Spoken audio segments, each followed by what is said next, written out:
another episode of Paranormal, the New Normal. I am your host, as always, Jeremy, here to make the world seem a little more normal, even though that these days that's pretty impossible. But my guest today is going to help with that a little, as always. And yes, I have another Podmatch found guest. Podmatch, not a sponsor, but you could be. And my guest today is Michelle Milne, who is a psychic intuitive and also has an author of children's books and much, much, much more. She just has a lot to offer in this world, and we're gonna find about a little bit about everything she does. So, Michelle, how you doing tonight? I'm well, Jeremy. How are you doing? Busy day, but I can't complain. It's been a good day, and now I get to podcast, which is my love. So I am totally down with that. Oh, that's so cool. It's wonderful when you can do something that you love so much, that you enjoy so much. Yes, it definitely does make life a little easier when you get to finish your workday and all that stress just goes away because you're going to start doing something you love, Yeah, which it's an absolutely. important lesson in life for anybody. So, right there, in the first 2 minutes, I give people life lessons. Gotta love it. But Definitely. so, the first question I ask everybody on this show is what got you into the paranormal slash spiritual world? Oh my gosh, to answer that question, I have to go back to childhood. In my primary home with my parents, there wasn't a lot of talk about that, but my dad's parents, they had quite a few experiences of their own that they would talk about freely as part of like everyday life. And so at a young age, I learned a little bit about reincarnation. I learned about spirits next to the bed. I learned about playing games such as like Table Up. And my grandparents, they had a shared experience with Bigfoot. Oh yeah, Ooh, they did. that just that just totally got my attention. Well, I mean, well, let's focus on you for now. We can jump back into that in a little bit, but Now I'm happy to talk about that at any point. But that was kind of just what my childhood was like. I do believe that my grandma was a psychic also, or had some abilities there, but she passed away before she could teach them to me. And so she's letting me know in other ways now. So that was my childhood. Of course, from there, I moved into um, having experiences of my own. The first one I can recall is after my grandma passed, hearing someone call my name when I was the only one home. And then I went into exploring things on my own. Ouija board scared me to death. Will probably never do it again. And just kind of having knowings throughout my life, like a feeling that something's going to happen and then something similar to it happening. Then I became a mom, and everything, I really wanted to jump in at that time, but I was too busy. And then 3 years ago, I was at a friend's house and I was trying to fall asleep. And that night, the light in her closet went completely crazy. It started blinking on and off, on and off, on and off. And so it kind of scared me a little bit, but I'm like, okay, it's good. Like, I'm not going to freak out too much. The next day, there was an accident. We were going to be flying out. So we left for the airport very early. And I can't ever sit still. And so I decided to walk around the airport and listen to a podcast. And that week on the podcast was an aura reader. And she spoke to my soul. And ever since then, including that night, I had a visitation from my grandma. Things have been opening up for me. well, I will say that is a lot of things to happen in a short span of time to say. So, I Well, mean, we're talking that's like 47 years. So up till that point, 40 okay. years. Yeah. Well, and I mean, that's still a lot of stuff to happen in that amount of time. There are some people like me who go through 34 years of life and only have one or two experiences and nothing else to really point them in the right direction. But Well, I'd love to it's hear about them if you have time to share them. maybe a little bit later if we Okay. bring something that relates to them. My listeners have heard my stories a lot, so I don't like to bring them up too often because otherwise I'm going to bore them to death. So, Gotcha. but basically, it's a ghost talking to me and a UFO sighting. Those are the only two things that really happened to me. Okay. Nothing physical, which I'd love to have happen, but those who want to have things happen don't have things happen. That's just the way life goes. So, well, I'm gonna start off with this because it says right in your profile that you've had a spiritual awakening, which I am a big believer in that there's a huge spiritual awakening going on in the world. I've had multiple psychics tell me it either started about 5 years ago or back in 2012. I've heard both, and it just basically both make me think. But the 2012 one really resonates with me because of the whole Mayan calendar thing. The first person that told me that, I just all of a sudden I got awestruck, and I was like, 2012. I'm like, Mayans? And they're like, possibly. I'm like, interesting theory I never thought of before. But tell us about your spiritual awakening and how it changed you. It changed me in every single way possible. It started at the end of 2019. Again, I heard a podcast. I was inspired. I had an interaction with my grandma, a dream visitation that night. We were in a hotel. I saw her there. I hugged her. I could smell her. I could like feel her. And then I woke up and there was a light strobing in the bedroom that I'm like, okay, this is really kind of cool that this happened. And then I started walking down the path of finding out a bit more about the bigger picture. I really stepped into following the aura reader and learning that I'm an empath. So everything I thought was completely strange about me growing up, actually as an empath is pretty normal. Like being an empath, it's hard for me to differentiate my feelings and the feelings of other people in the room. I like take them on. And so a lot of people always called me moody. And I was like, I don't know why I'm moody. This is who I am. And then also I see every shade of gray when talking with people.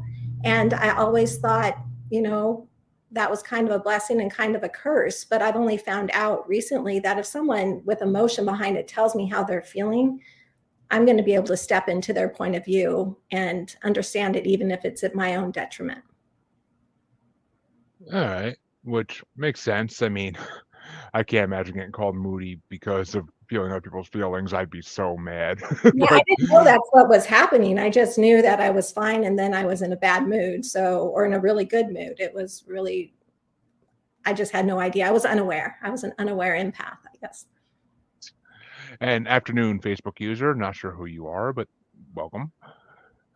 You gotta go to streamyard.com/Facebook to have and accept it so they can show your name. I say that every show, I'm pretty sure, but it just doesn't happen. But so what was I say? So what's been the hardest part, would you say, besides oh, hello Tamara. I don't know why your name's not showing up. Showed up yesterday. That's strange. But so what's the hardest part about all this besides being called moody, like and learning to accept all this? What would you consider the most difficult challenge of it? Well, so many fascinating things happen. It's hard to know who to share them with. It's in my everyday, day-to-day life.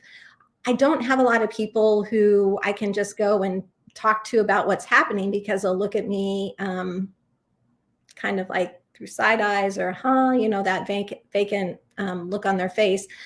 So that's been really hard. But I have found a great community of people and friends that I can talk to about this. So it's hard. It's been hard finding people I can share my experiences with.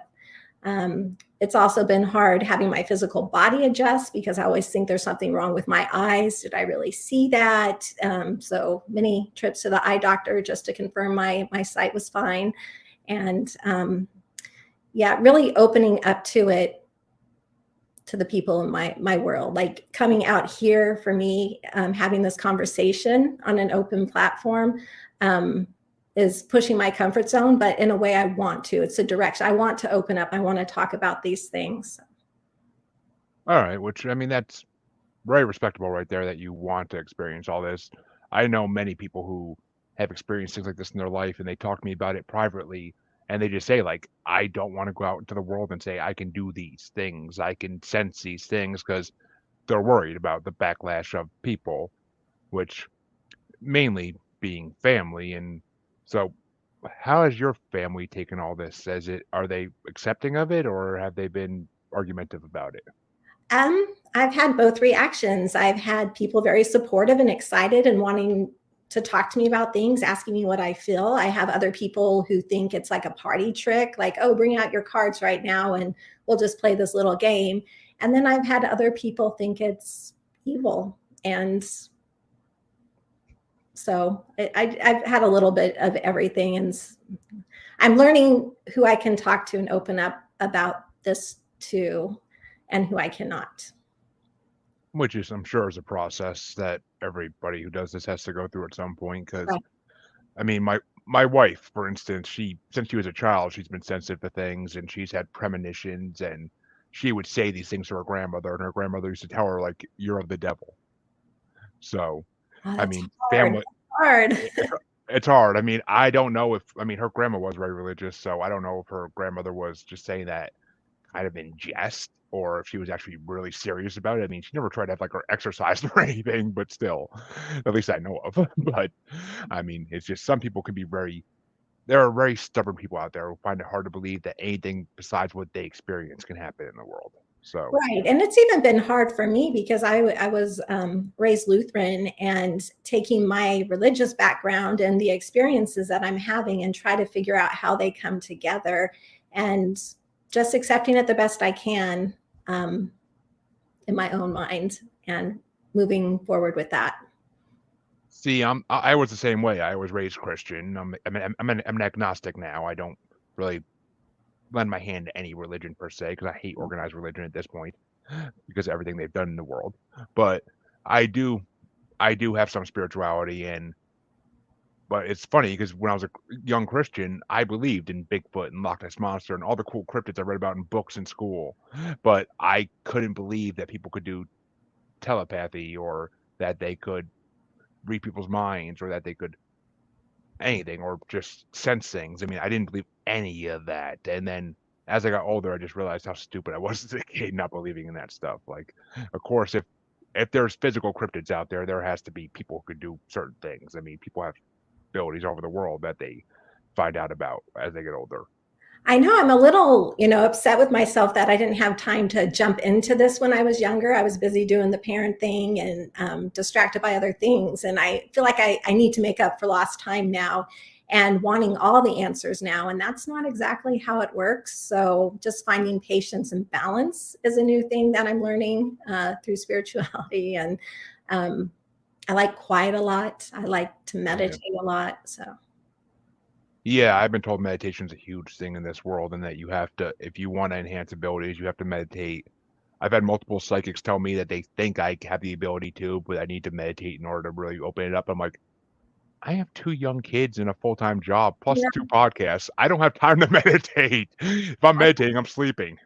But And it's perfectly normal. Like sometimes I will be meditating and fall asleep and be like, dang, did I even get anything out of it? But I think I did. I think that's just what needed to happen. So yeah, I was gonna say, I think that's meant to happen sometimes. I think that's your mind's way of saying, no meditation right now. You need to rest.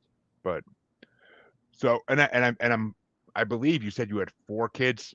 You have four kids, I believe. I do. 4 Which boys. that's which four boys is a handful. So I can understand why you didn't have time when you were younger to try to. I mean, I have two kids, and that's. I mean, we'd like a third, but I mean, I don't know. It's just two kids and a dog keeps me busy whenever I'm not doing things I need to do. So Yeah, it's well, our just. boys grew up and then I decided to get 2 dogs. So it's like I need the Ooh, chaos around me, I guess. what breed, if you don't mind me asking? Oh, I don't mind at all. Labrador retrievers. Oh, okay. Oh, well, yeah, medium-sized dogs then. I got, I got two. I have, well, I have one mastiff. I had one mastiff, as you know, that died. Actually, no, I didn't tell you that online. I was somebody else, but I had an 18-week-old mastiff die on me because of misshaped kidneys. So Oh it no. that was sad. But we are getting another second one in like 4 or 5 weeks. So, but we're gonna. So we basically have two mastiffs running in the house at all times. So, yeah, it's fun having a huge puppy running around the Oh house yeah, you have a busy household too. that doesn't realize how big she is yet, and she likes to get into everything and bite everything and chew everything. It's just so fun. No, that is fun. And yeah, we're just getting past that chewing stage. So So when was the first time when you like realized you were psychic? Like when's the first time you actually got how old were you when you first got like a message, like of a spirit trying to talk to you or tell you something? Well, you hear the term psychic and you hear the term medium. And psychic, you're getting the information a lot from the world around you, from different sources, from intuition. And I always have thought of a medium as when somebody's in front of you telling you, like a deceased loved one or a spirit. I have had experiences with both, but I tend to lean more into the psychic side of things because I'm so new at this. When I get medium messages, I don't always trust myself to share them because I'm fearful of hurting somebody or saying the wrong thing. And so, um, yeah, I'm more comfortable with the psychic side of things. And oh gosh, to go back, I do remember there was an accident that happened um, many years ago, like 30 years ago. And my first thought went to a family that I knew and was really hoping and praying they were okay. And I did reach out to them only to find out they were the first car on the scene of the accident. So they weren't in it, but they were the first Yeah. car after the accident. So basically they almost witnessed it if they didn't witness it. So which Yes. which Yeah. And she that was a nurse, so she was able to help too on the scene. So she was actively helping to save them. that's interesting. Mhm. That's I mean, because that's almost I mean, being in an accident is horrible, but being the first person to come across it and see it is almost as horrible because it's just like you have to witness the carnage and hope that you can help in some way. Otherwise, it'll eat at you for a while. Like, why couldn't I get there? Why was I there sooner? Or something along those lines. Exactly. Yeah. I mean, I literally had that happen a couple months ago because I used to drive around for my job and I literally saw an accident like two cars behind me and it was one of those fast turn over to the side of the road, stop, call 911 type things. And I didn't have to get out of my car even though because there was like five other people already running over to the car. So I was like, okay, I'm like, can I go? They're like, yeah, you can go. We already have people on the way. I'm like, okay, going on then. But I felt bad the whole day because I'm like, should I have gotten out? I'm like, no, there's people already there. Why would I get out? You don't Right. need one more person trying to like making a mess of things. Like, Right. just oh, we actually have a question. If you do, if you are possible, if you do know the answer for psychics, is it possible to read people online? Just wondering, heard that that can happen. I believe so. So when I stepped into really developing my my psychic side, again, I started learning about the empath side of me, and then I found a wonderful course online during COVID, and I took the 7 week course, and then I did training with the person whose course it is for a year. And part of that training required us to do 10 readings a month. And I'd never read for anyone other than family before. So blind readings, people we didn't know. And during COVID, you know, of course, we couldn't meet face to face. So a lot of it was done online, either telephonically or through Zoom. So I do think it's possible. It's just about connecting with the energy and setting the intent with the person before, I believe. I will say answer that question as well. I've had mediums and psychics on my show that after the recording ended and we went off live, they literally had like gave me a reading out of the blue because they sensed something when they were talking to me, and it's just like they don't know me and they don't know me. They never met me before, so how would they know anything about me? And the reading this one gave me was just so wow. Like literally my grandfather's spirit, according to her, was right beside me when I was doing the podcast the whole time. And I was just like, and it was the grandfather I wasn't even close to, too. It was the other one. I was like, really? He can visit me? Why would he visit me? He didn't treat me that well in life. So it was just I don't know. She couldn't really get a message from him. She was just basically confirming it was him with me. But Right. I, Oh, I that's don't so know. cool. Yes. It was cool, but it was also trippy because I mean, when I talk to certain psychics means I talk to, not all of them, but certain ones, I get like a feeling in the middle of my head, in my brain, I can't push away. And that's why some of them think that like I have abilities. I just block them by not meditating and by being busy all the time. So Right. It is it's just really, and you asked like part of the one of the hard or the hardest part about stepping into onto this path. And it really is trusting yourself for me, because I do find I'm second guessing myself a lot, and that doesn't help. So just you have to trust yourself, and when you get that feeling, maybe sit with it for a minute and see if anything more comes from it, and start building off that. and well, Tamara also wanted to say thank you for answering. I Oh, don't you're know, welcome. Tamara, I don't know what's going on with the name of this thing. I honestly don't know what it is with StreamYard. I gotta look into it more for my guests, but I mean for my guests and for my watchers, I don't know. But I like StreamYard, so I'm not gonna leave them just because of that. They're better than Zoom for lives, I will say that. So you mentioned that you did have a teacher online, which I actually know people who have done that before too during COVID. So it's a very common thing, especially with COVID. So do you have a mentor that you still use that like you talk to on like a weekly basis to help guide you along your path? I don't talk to her on a weekly basis, but I still work with her a couple times a month. Her name is Bo, and she is with the Sage Method, and it's a 7-week course you can take, and then the mentorship. Bo, she does a lot of crossing over work, so I'm part of a crossing over team with her, in which we help spirits cross to the other side, the ones stuck in the in between. And so I'm learning a lot about that. I'm new, and again, I second guess myself. I like validation. I like to be able to look and see if I can find facts on the internet. It's not always possible. You just got to trust that it's happening. But she's fearless, and she does it all from love. Like everything about her is love. Of course, and that's how you gotta do it. It's funny. I just released the episode. Was it this past Friday, I believe? With or this past Saturday, I mean, with Tina Irwin, who is the ghost. She's called the Ghost Helper, and that's basically all she does is help people cross over. She's written books about it as well.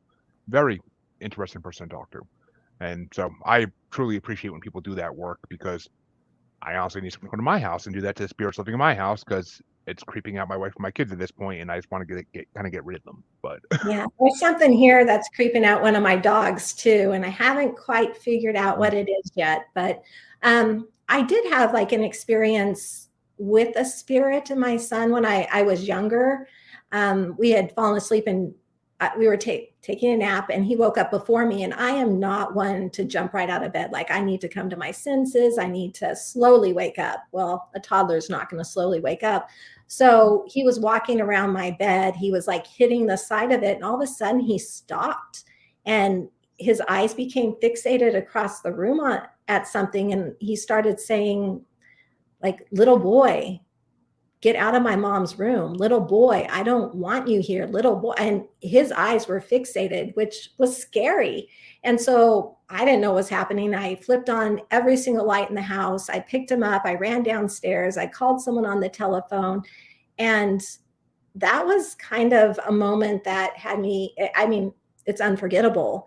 And so a couple months back, during meditation, I was able to go back there to that moment and cross him over, because I knew he was just looking for someone. He was scared. And so I which was um, happy to do that. yeah, I hear that a lot with children's spirits that they're looking for that they're just scared and they need. I mean, I think Tina said the same thing when she's helped children's spirits cross over. She usually will find like she said she'd find like an archangel or an angel to help lead them to the light, kind of.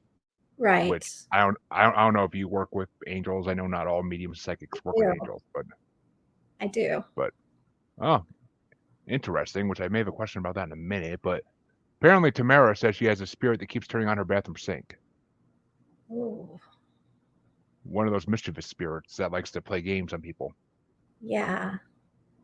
Which we have one of those here too, because whenever my wife would be in the basement, she'll feel like something like stroking her hair or like tugging on it, and I don't know if it's the old man who built this house and then later on lived here till his death. So I don't know if it's him or somebody. I don't know. We originally were told by investigators that we have a couple living here that built the house. They still live here, and according to the investigators, they just like to stick around to keep an eye on the kids because they never had kids of their own. Okay. And I don't know if I believe that now though, because my wife swears she's seeing other things besides the two spirits. She swears she sees like a little shadow type figure running through the house, and she said she thinks she sees like 4 different entities. Is it So always out of the corner of her eye? Is she just catching glimpses like real quick? kind of, but sometimes she does get full on feelings because my wife is very sensitive. She's Okay. just she's too shy to ever do anything with it really. Right. And that is So freaky to have someone, touch or pull on your hair. That would scare me a couple of times when I've been sleeping.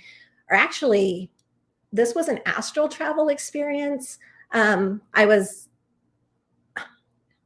out of body, I guess, and I was in my kitchen and I was like coming back towards my bedroom, and something grabbed the front of my pajamas and like yanked me forward. I'm like, whoa, I'm not cool with that. Not cool with the touching there. And then I woke up.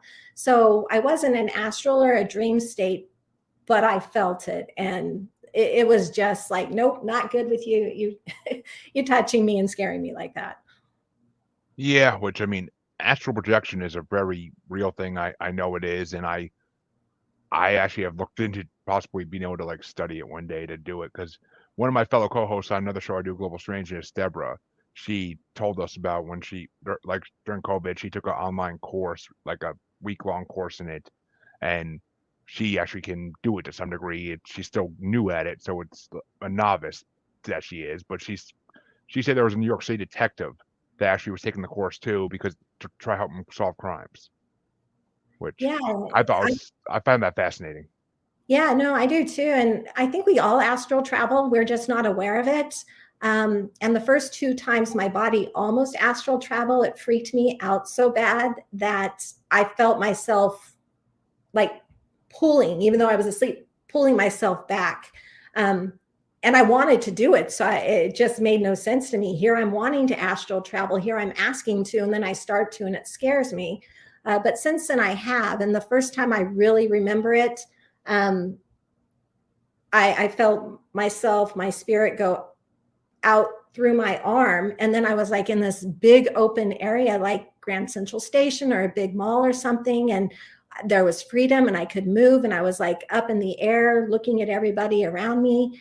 And then I was like, but how do I get back to my body? And as soon as I thought that, I was back just like that. So Yeah, those are the magic words yeah, from what I've been told. I didn't know. I was like, I know I can get back, but how do I get back? And so it was just thinking that thought. Yep. Which Tamara actually said that she is not scared of the spirit, but it turns on the sink and then the light, so it might be stuck in the bathroom. Which I feel bad for that spirit because I wouldn't want to be stuck in someone's bathroom for the rest of my eternity. But No. apparently, her home used to be a retirement home. Her apartment used to be a part of a retirement home. So probably Okay. a lot, of spirits roaming that place. But Yeah, that makes sense. I'm getting a little bit of like full body chills. So yeah. I mean, I couldn't imagine living in a place used to be a retirement home. I mean, that's basically desk waiting room almost. I hate to say that, but it kind of is true. But yeah. so going back to what you said a minute ago, though. So I was gonna ask eventually. So obviously you believe in angels or heavenly beings of some kind, and for those who don't want to call them angels, but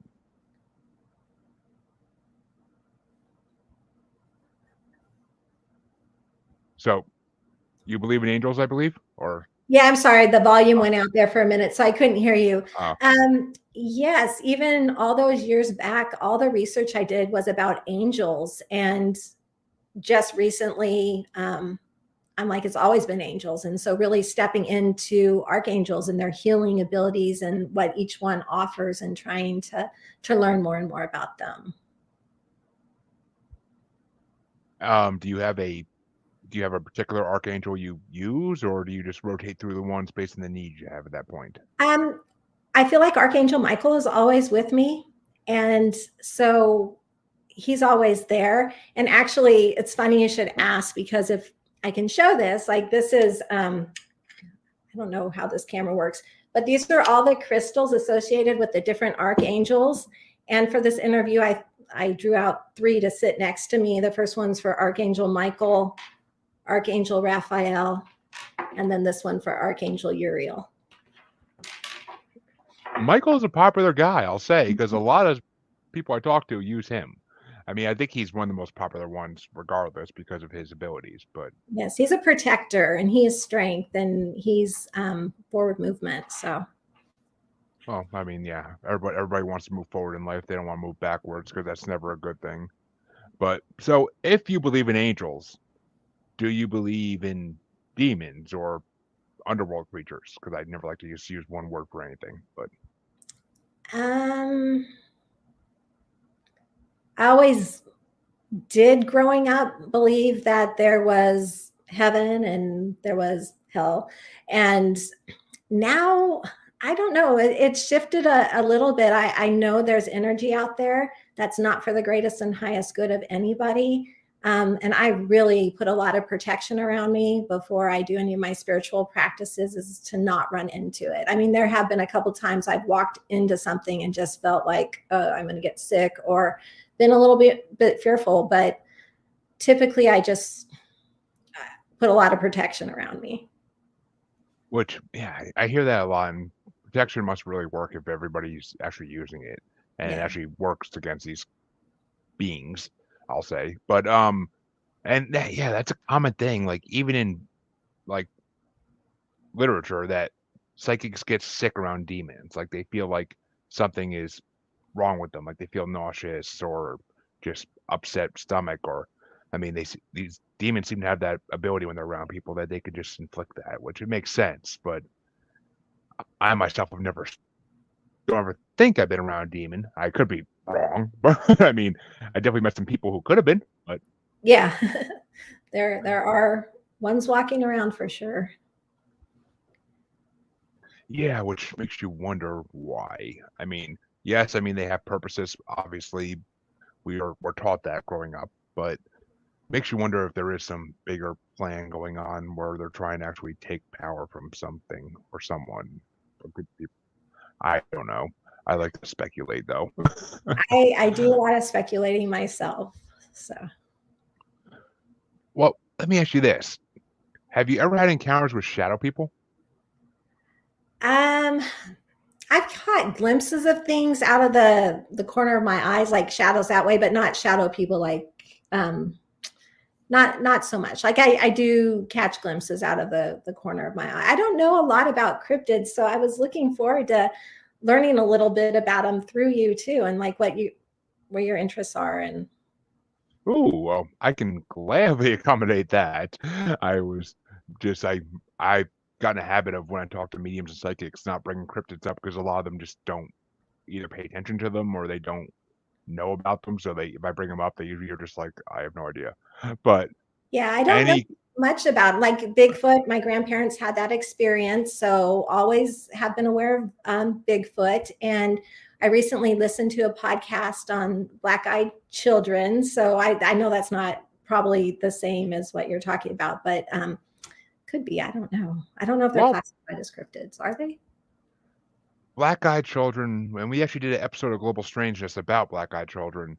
It was one of our first episodes, but they are more classified as an urban legend than a cryptid because Okay, there's I see how that. because they happen in cities more than anywhere else. Like you don't run into black-eyed children in the middle of the woods, at least to my knowledge. I mean, it's highly possible, some children of the corn type stuff, but Yeah. I don't know. Yeah, I But didn't I know mean, what to distinguish. I mean, I've looked at the definition because I'm like, oh, I want to know. So that's why I was like, I don't know if they are, because I know they're not of this like earth or this plane. Like I don't know where they come from. I don't know how to explain them, but well, I mean, black-eyed children, no one really knows where they come from. I mean, I've heard enough to believe they exist myself, but I don't know if they are demons, if they are some perverted form of a spirit that just a child that died horribly or something like that, and then they just were cursed to become what they became. I mean, demons are one of the bigger things that people account them to. And apparently there are black-eyed children and white-eyed children. White-eyed children are a newer phenomenon, and people say that the white-eyed children control the black-eyed children, okay. I've which never I heard. didn't learn about. I learned about that a couple months ago. I didn't really know that was a thing even until we did our episode on it and I was researching. And I was like, really? I never, in all my 20 years of hearing of black-eyed children, I never heard of white-eyed children. But yeah, I mean, black-eyed children are very similar to almost vampire mythos I because would have the said whole, vampires. Yeah, would be my but closest thing. which we just released a episode of Global Strange just this past Sunday about vampires that we did, and we tried to focus more on real occurrences where people were supposedly, where there are supposedly vampires, like Highgate Cemetery in London, and the famous Mercy Brown case in Rhode Island or Connecticut. I forget the date now, but it's back in like the 1800s.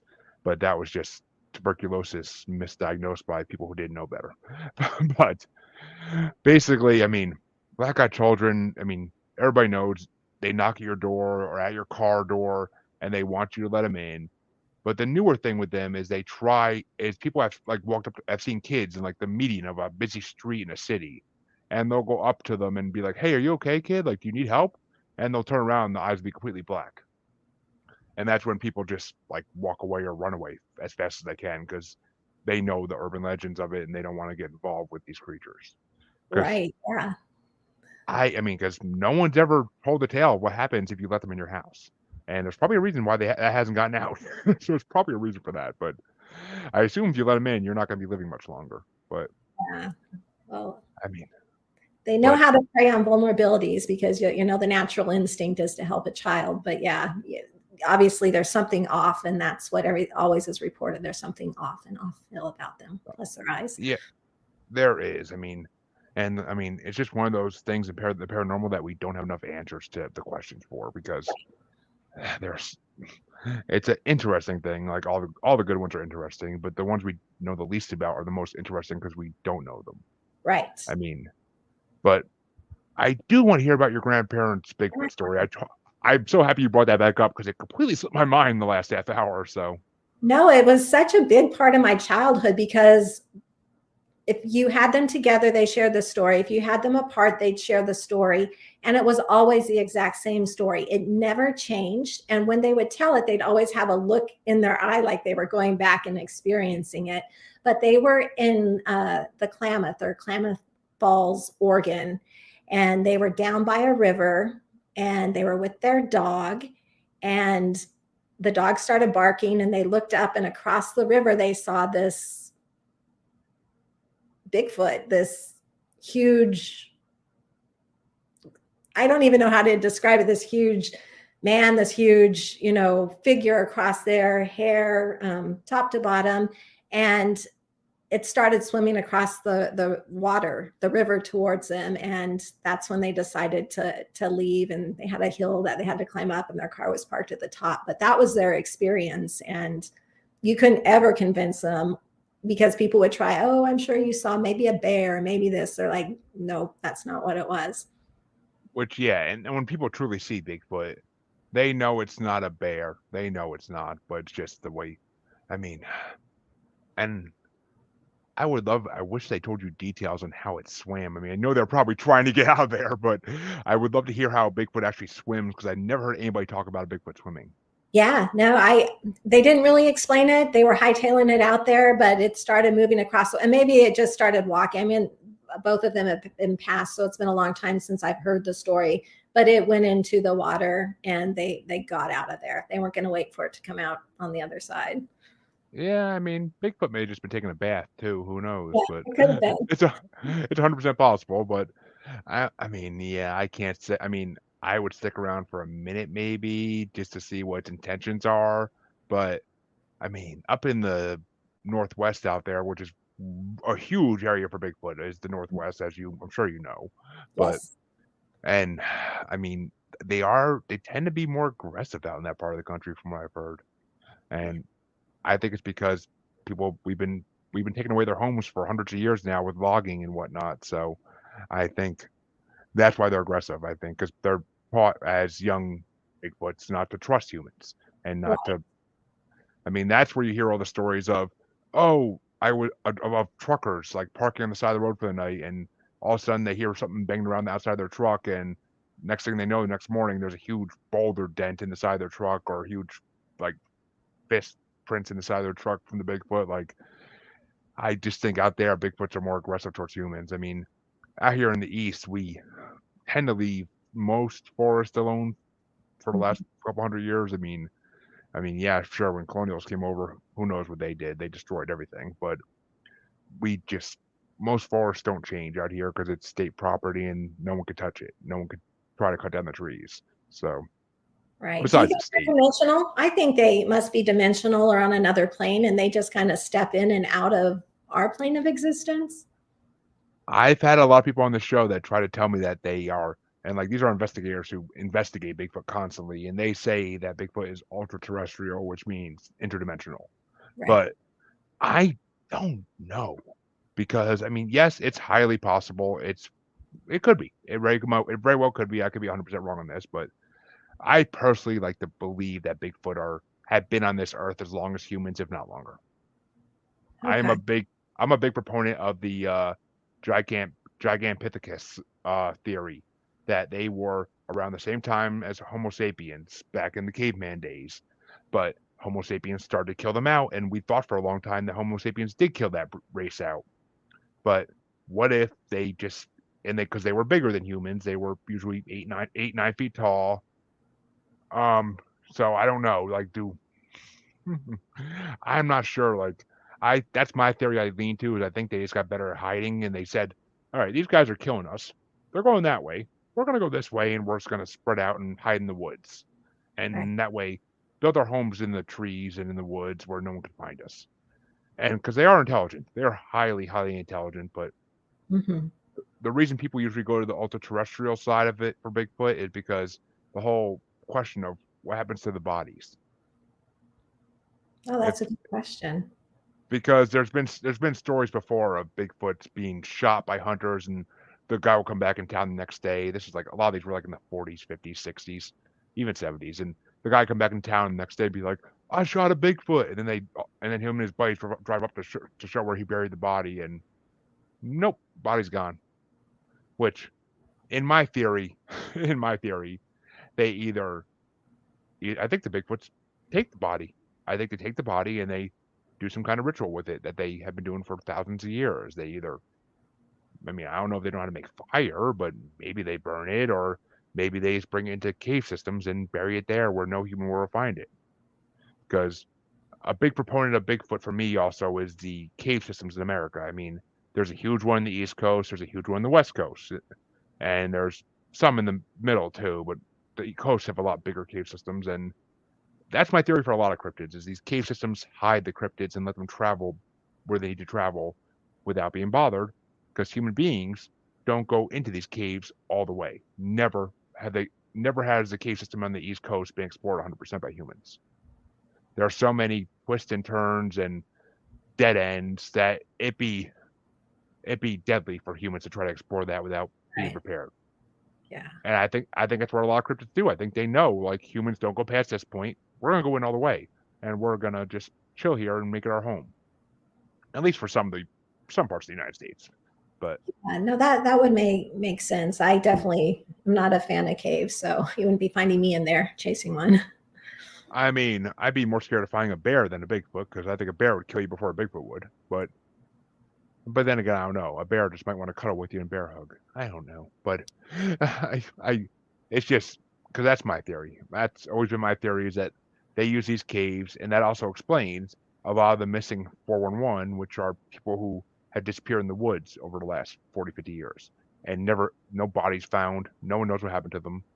They just disappear in the woods, and I think cryptids are to blame in the cave because I think these people get too close to the cave systems and cryptids are just protecting their home, whether it's Bigfoot or dogmen or pick a cryptid, basically. Pick a cryptid, and most of them I think live in cave systems. Well, let me ask you about because I was meditating the other day, and as I was going into meditation, I was thinking about this podcast. And before I could even, ground clear protect, I think I saw a cryptid come in, and it was almost like Komodo dragon like. I saw its face come in. I saw the side of the face. It looked like almost teardrop from side to side, like the shape of the eyes. And then it was long, though. It was long like an alligator or a crocodile or something like that, but it was pliable. It was flexible. But I what I said I what can't jump into you right now because I need to protect, and then I will, and then I didn't see it again. was it on all fours or was it walking bipedal? I had a feeling that it could do either, and when it needed to, it could stretch like standing on Because two and going up. that, I mean, well, there's something. I mean, well, everybody knows that there's a extraterrestrial species that's been known to be on Earth for a long, long, long time, like thousands of years, supposedly, and they're called reptilians. Okay. And but there also is a lesser known cryptid, which may be the same thing. I mean, people speculate that, but the lizard man. There's a famous one in Skateboard Swamp in Louisiana, I think it was. Okay.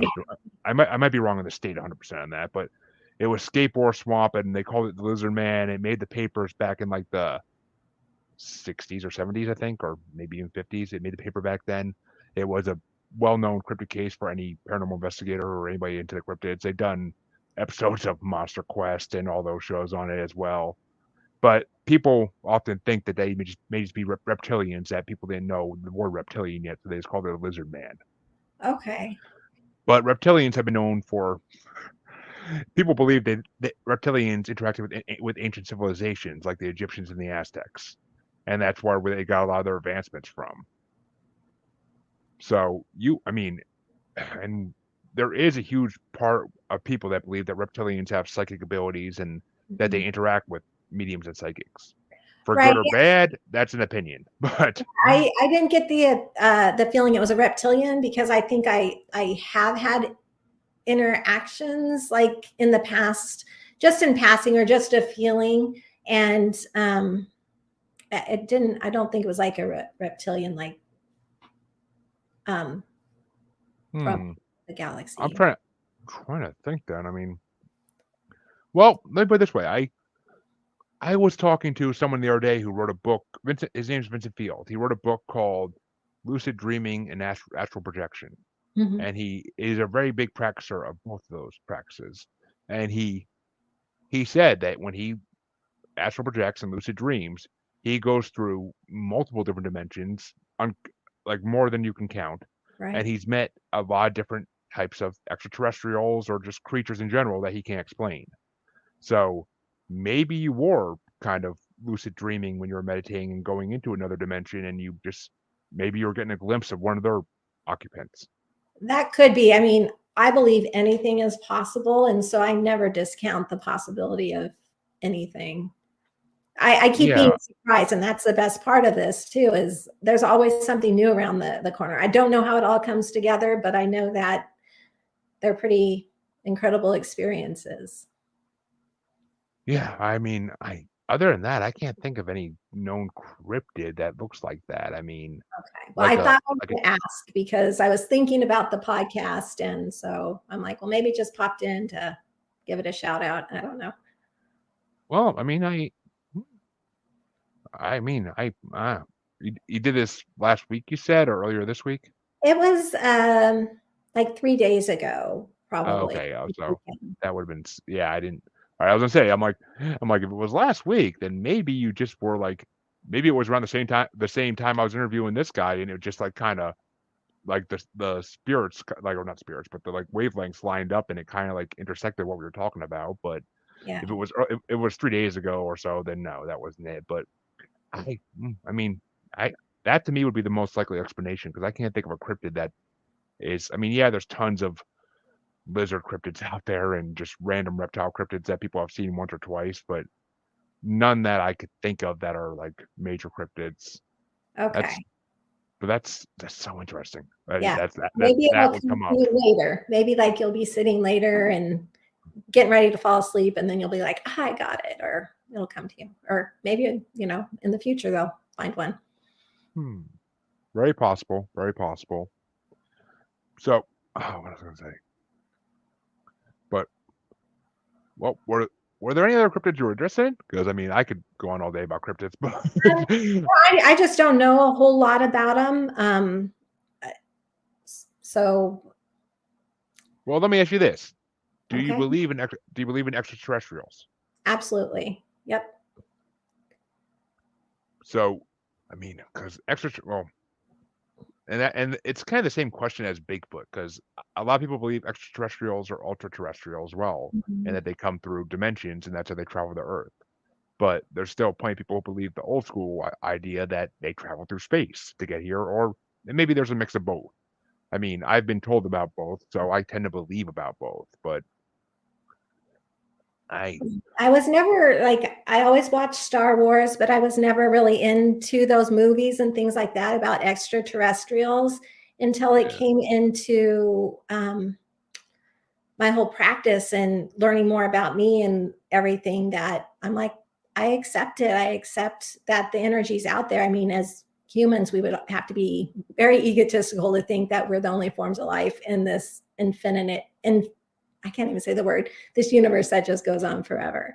And yeah, yeah, yeah. In this infinite world, in this infinite universe we live that's in, that yes. is and the universe is continuously growing, is from what we learn. It destroys itself and it creates more of itself, and it creates more than it destroys. So it really is infinite. And yeah, I like what you said is 100% why I agree with that. It'd be egotistical to think we're the only intelligent species, alone the only species out there. So, and it's so. Have you ever? Because I've talked to a few on this podcast. Have you heard of star seeds? Yes, I have. I wouldn't be surprised if I didn't have some energy um, from another place in me, if I hadn't experienced something past lives somewhere else also. Well, I mean, it's possible. There's a huge handful of psychics I talk to who are star seeds as well, and Right. they, I don't call myself a star seed, but I do believe that I do have connections there also. but actually, well, okay, well, this is actually a good question because this is actually my co-host from another show I do, and he does do tarot readings, and he happened to pop in and saw we were talking, and he wanted to know basically, is there a way to do tarot card readings incorrectly, or is there really no such thing as that? Okay. Well, when it comes to reading tarot cards, I haven't been doing it for a very long time. I started during COVID 2020, and I um, stepped into learning, and I found I had a connection with the cards, and I learned the traditional meanings of the cards. I knew what the cards meant, what the different elements were.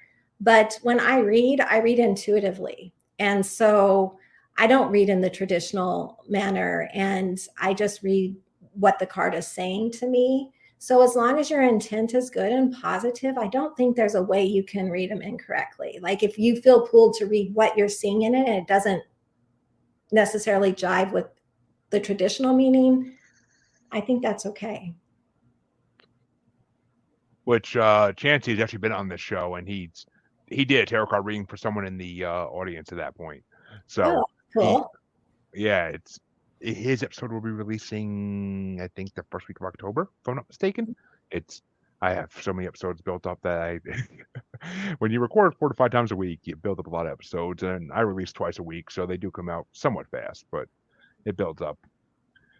But yeah, extraterrestrials are one of my favorite topics is aliens. It always has been, and just because X-Files and everything else along with that. So, I mean, and we all, I mean, yeah, everybody watched X-Files when it was on because it was one of the best shows on TV at that point. But Right. And I did have an experience, not like anybody else's experience. It just was seeing something in the sky that I'm like, what is that? But in March or April 2020, I had gotten up to get some water in the middle of the night. And I like to sleep with the blinds open out in that area. And so I walked over and was looking out into the yard.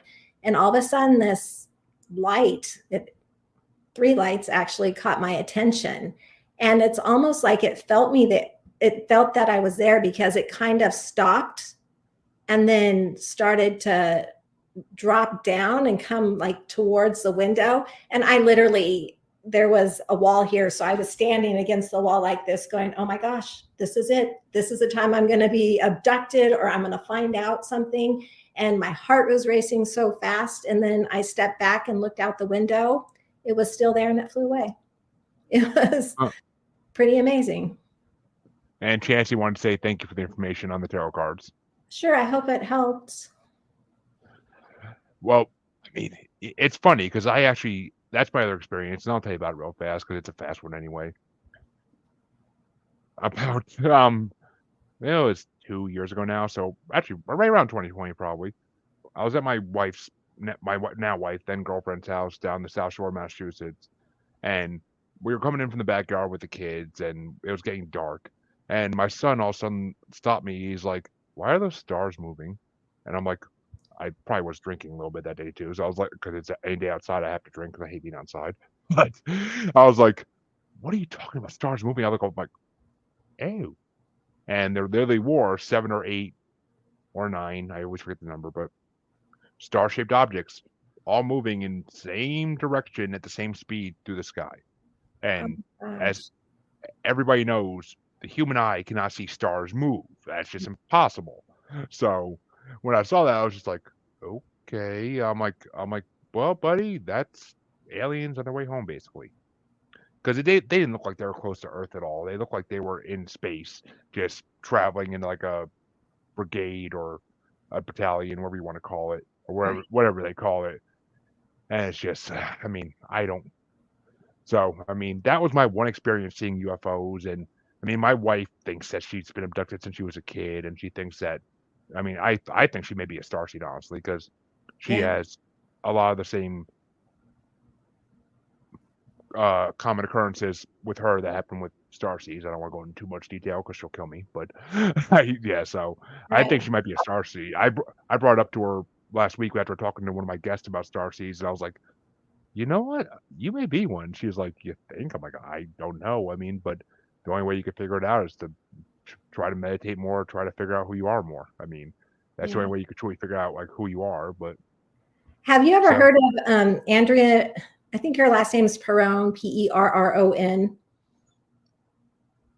Vaguely familiar sounding. I was watching Gaia once, an interview. I can't remember the show. I'm so sorry. I would give a shout out if I could. But they were doing an interview with her, and she was the oldest daughter of the house The Conjuring was based on, that movie.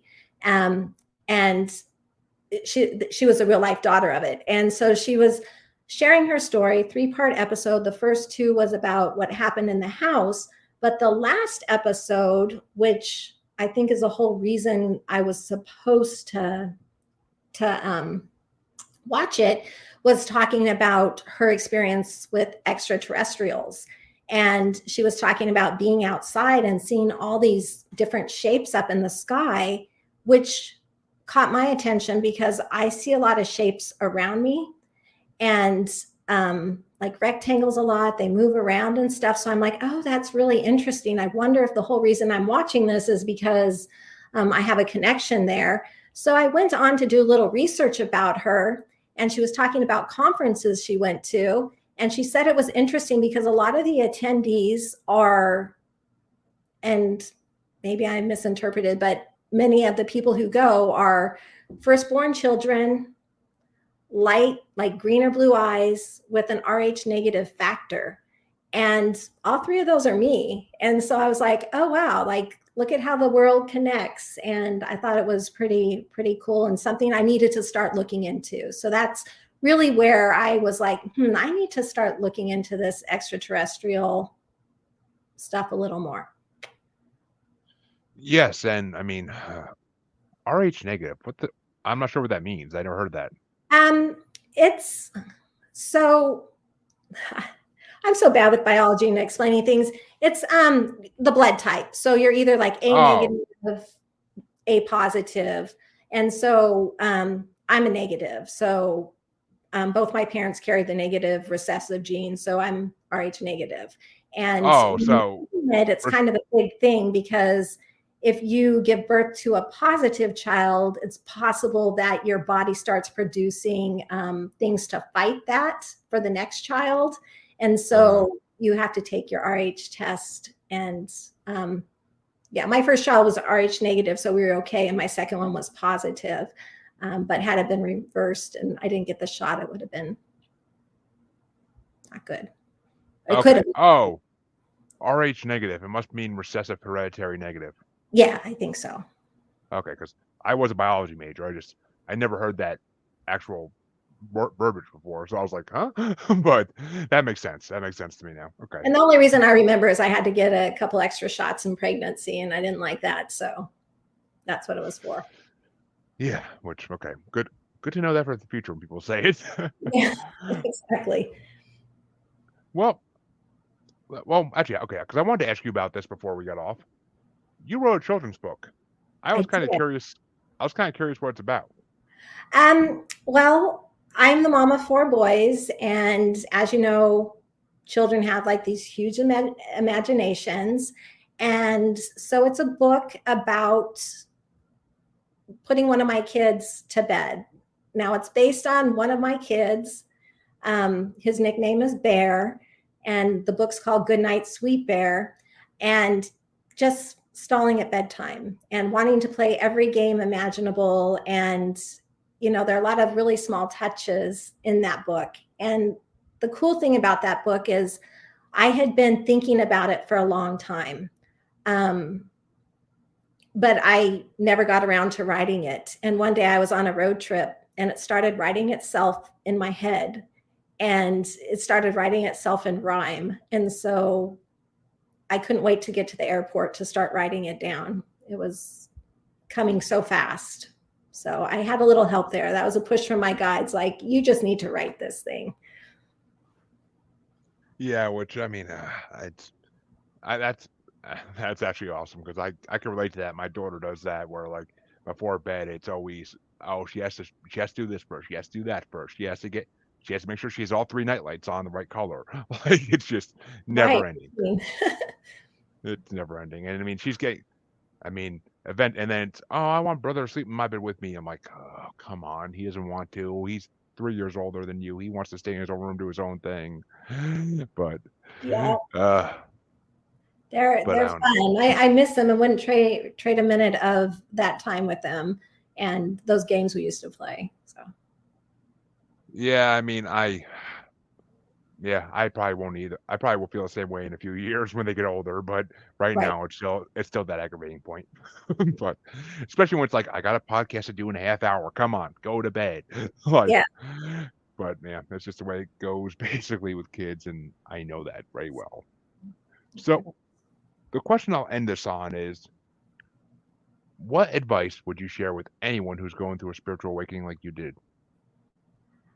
Oh, wow. That's a great question. I think the biggest advice is to trust yourself, to explore it, and to find people you can talk to and share your experiences with. I'd also recommend don't compare yourself to where other people are or what other people can do, because you're going to always feel like, wow, they can do that. That's really cool, and kind of discount yourself. So really step into trusting yourself.